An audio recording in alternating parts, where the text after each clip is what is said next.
ምነው ባደረሰኝ እግሬ ለጋዳሞት ምነው ባደረሰኝ እግሬ ለጋዳሞት። ህይወትሽ በአንድ ጀንበር አይፈርስም። ማንም ሰው አንድ ቀን ጠዋት ከእንቅልፉ ነቅቶ ዛሬ ህይወቴ ተበላሸ አይልም።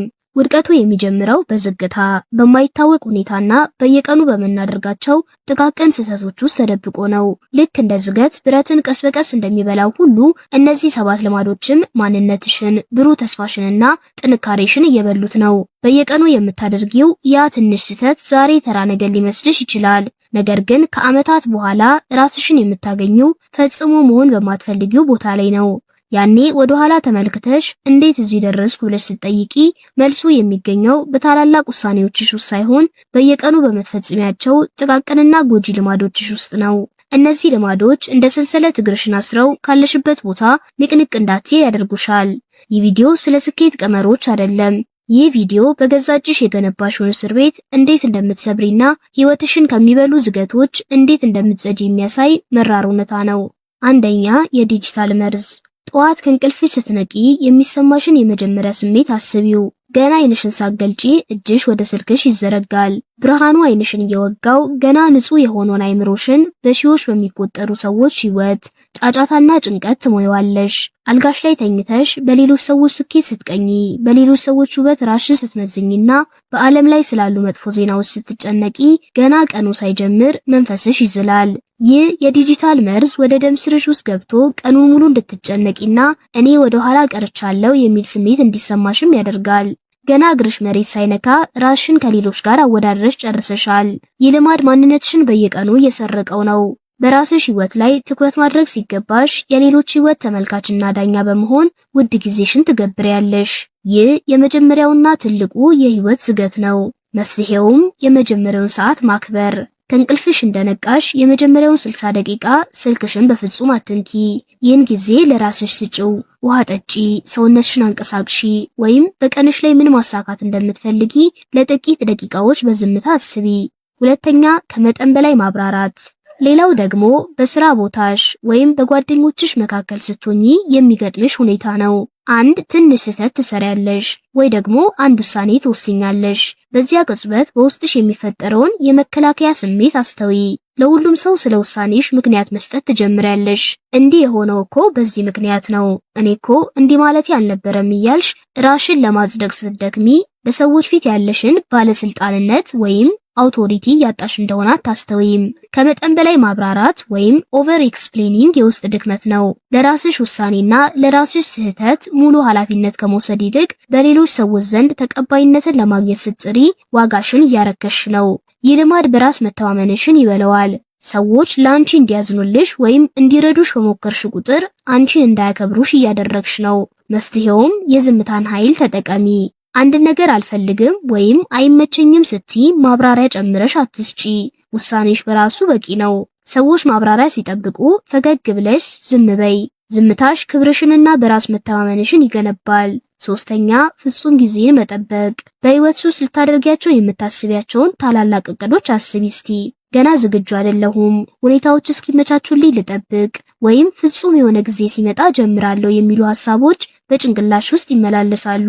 ይህ ፍጹምነትን መፈለግ ወይም ፐርፌክሽኒዝም በእውነቱ ፍርሃት እንጂ ሌላ አይደለም። አንድ ነገር ለመጀመር ሁሉም ነገር 100% እስኪሟላ መጠበቅ በህይወትሽ ውስጥ ምንም አይነት እርምጃ እንዳትራመጂ የሚያደርግሽ ወጥመድ ነው። ትንንሽ ስህተቶችን መስራት በመፍራትሽ ምክንያት ትልልቅ እድሎች ሲያልፉሽ ዝም ብለሽ ትመለከቻለሽ። ይህ የነገ በሽታ ህይወትሽን ወደ ኋላ የሚጎትት መልህቅ ነው። ዛሬ ማድረግ የምትችውን ነገር ለነገ ስታስተላልፊ ለራስሽ የሰጠሽውን ቃል እያፈረሽ ነው። ለራስሽ የምትሰጪውን ቃል ደጋግመሽ ስታፈርሺ ደግሞ በራስሽ ላይ ያለሽ እምነት ይሸረሽራል። ይህ በራስሽ ላይ የምትፈጽሚው ክህደት ትልቁ የሽንፈት መንገድ ነው። ስለዚህ የ5 ደቂቃ ህግን ተለማመጂ። አንድ ነገር ለመጀመር ከፈራሽ ለ5 ደቂቃ ብቻ ለመስራት ለራስሽ ቃል ግቢ። ፍጹም መሆን የለበትም፣ ዝም ብለሽ ጀምሪው። ስራው ከተጀመረ በኋላ ፍርሃቱ ይጠፋል። አስታውሺ፣ መጀመር ከፍጹምነት ይበልጣል። አራተኛ፣ መርዛማ የውስጥ ንግግር።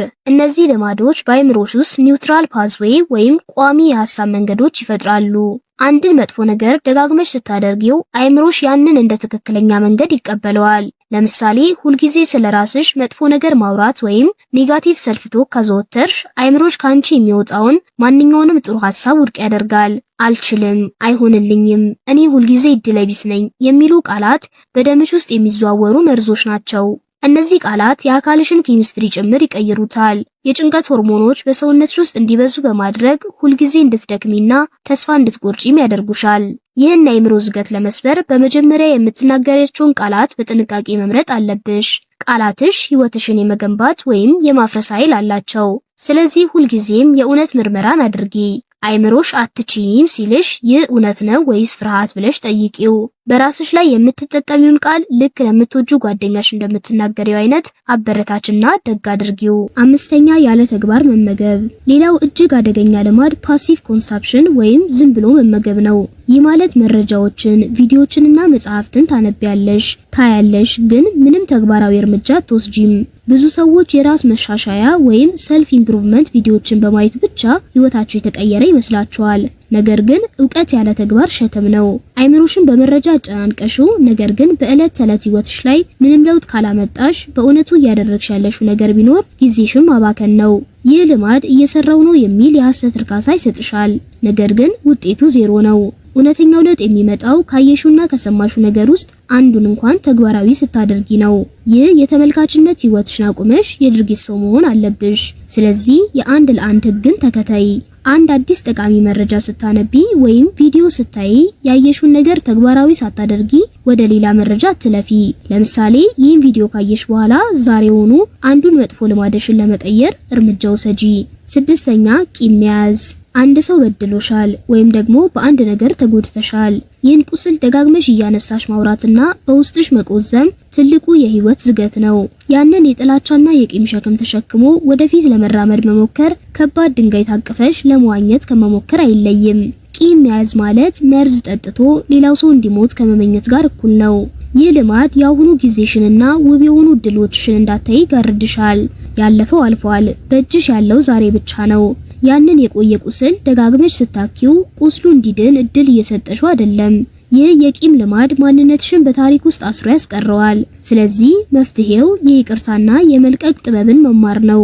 ይቅርታ ማድረግ ማለት ሌላው ሰው ያደረገው ነገር ትክክል ነው ማለት አይደለም። ይልቁንም ያ ድርጊት አንቺን መጉዳቱን እንዲያቆም መፍቀድ ማለት ነው። ይቅርታ የምታደርጊው ለሌላው ሰው ሳይሆን ለገዛ ለራስሽ ሰላም ነው። ሁለተኛው መፍትሄ ደግሞ ያቆሰለሽን ሰው ወይም ሁኔታ የሚገልጽ የመጨረሻ ደብዳቤ ጻፊ። ሁሉንም ቁጣሽንና ስሜትሽን በወረቀቱ ላይ አውጪው። ከዚያም ያንን ደብዳቤ አቃጢው ወይም ቀደሽ ጣይ። ይህ ድርጊት በአይምሮሽ ውስጥ ጉዳዩ አብቅቷል የሚል ትልቅ ምልክትን ይሰጣል። ሰባተኛ ስሜትን ማፈን። የሚሰማሽን ስሜት በጊዜው ከመጋፈጥ ይልቅ በምግብ፣ በግዢ ወይም በተለያዩ ሱስ በሚያስይዙ ነገሮች ለመሸፈን ትሞክሪያለሽ። ስታዝኒ እንዳላዘንሽ ትሆኛለሽ፣ ስትቆጪ ደግሞ ቁጣሽን ትውጪዋለሽ። ይህ የታፈነ ስሜት በውስጥሽ እንደ ፈንጂ ይከማቻል። በሆነ አጋጣሚ ፈንድቶ ህይወትሽንና ግንኙነትሽን እስኪያበላሽ ድረስ ዝም ብለሽ አትመልከቺ። ስሜትሽን በግልጽ አለመጋፈጥና አለማስተናገድ የአይምሮ ሰላምሽን የሚሰርቅ ትልቅ ሌባ ነው። እውነተኛ ጥንካሬ ስሜትን መደበቅ ሳይሆን ስሜትን አውቆና ተረድቶ በአግባቡ ማስተናገድ መቻል ነው።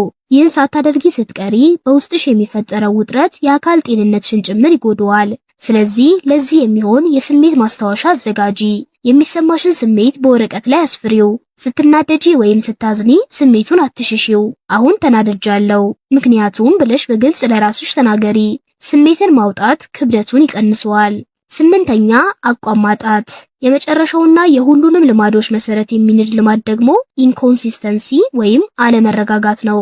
ዛሬ ትልቅ ተነሳሽነት ይኖርሻል፣ ነገ ግን ምንም ማድረግ አትፈልጊም። አንድ ነገር ጀምረሽ መጨረሻ ለመቻል ማንነትሽን የሚገልጽ መታወቂያ ይሆናል። ይህ ልማድ በሰዎች ዘንድ ብቻ ሳይሆን በራስሽም ዘንድ የማይከበር ማንነት እንዲኖርሽ ያደርጋል። ስትጀምሪ በከፍተኛ ጉልበት፣ ስታቆሚ ደግሞ በከፍተኛ ድክመት መሆኑን ስትደጋግሚው አይምሮሽ ማንኛውንም አዲስ ነገር ለመጀመር ይፈራል። ደግሞ እንደተለመደው ልታቆሚ ነው የሚል ድምጽ ከውስጥሽ ይጮሃል። ይህ የአቋም መላላት ህይወትሽን መካከለኛ ወይም አቬሬጅ ሆኖ እንዲቀር የሚያደርግ ትልቅ ሰንሰለት ነው። ስለዚህ ለዚህ የሚሆን የልማድ መከታተያ ተጠቀሚ። ትልልቅ ለውጦችን በአንድ ጊዜ አትመኚ።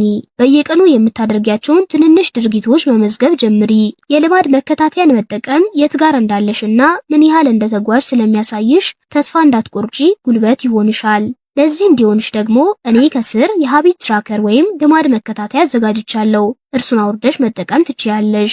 አሁን ጥያቄው ያለው አንቺ ጋር ነው። በእነዚህ 7 ልማዶች ተሸብሽበሽ ህይወትሽን ለዝገት አሳልፈሽ ትሰጫለሽ ወይስ ዛሬውኑ ሰንሰለቱን ለመበጠስ ትቆርጫለሽ? ህይወትሽ የእነዚህ ጥቃቅን ውሳኔዎች ድምር ውጤት ነው። እያንዳንዱ ቀን አዲስ እድል ነው። እያንዳንዱ ቅጽበት ደግሞ ምርጫ ነው።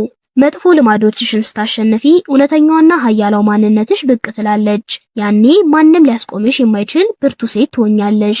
ምነው ባደረሰኝ እግሬ ለጋዳሞት ምነው ባደረሰኝ እግሬ